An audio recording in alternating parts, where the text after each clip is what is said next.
کچری تاسو روزانه یو انډه خورئ نو دا یو انډه خوړل ستاسو وجود ته کمې فایدې درکوي. د ټولو ناول په دې کې های کوالټي پروټین دی چې دا ستاسو د وجود کم مسل کمې پټې دي د هغې په مضبوطوالي او د هغې په جوړولو کې مدد کوي. دویم دا چې په دې کې دننه کولین دی چې دا ستاسو د مغزو د طاقت او د نشونما دپاره بهترین څیز دی.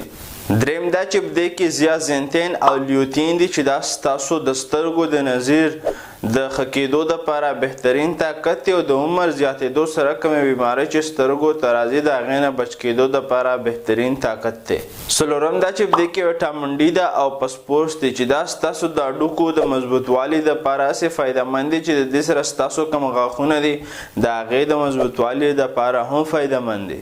پنځم دا چې په دې کې دننه زنک او سیلینیم او ویټامین B12 او ویټامین A ده چې دا ستاسو په وجود کې هغه طاقت مضبوطوي کوم چې د بیمارو خلاف په وجود کې جګړه کوي بیماری نه راپرېږدي کوم د چې امیونټي ویلی شي نو د هغو مضبوطوالي کې هم مدد کوي. کله چې تاسو انډه وخورئ نو ډېر وخته پورې ستاسو وجود موړ ساتي چې د دې سره ستاسو د وزن په کمېدو کې هم مدد کیږي. که چېرې تاسو ته د ډېر غوړوالي مسله نه وي نو تاسو یو انډه خوړلی شئ د دې فایدو دپاره. دې نه علاوه ستاسو په ذهن کې څه سوال په کمنټ کې تپوس کولی شئ او که چېرې ستاسو ته خالص علاجیت پکار وي د ټیسټیرون زیاتولو دپاره نو هغه هم تاسو موږ ته په وټساپ باندې اډر کولی شئ.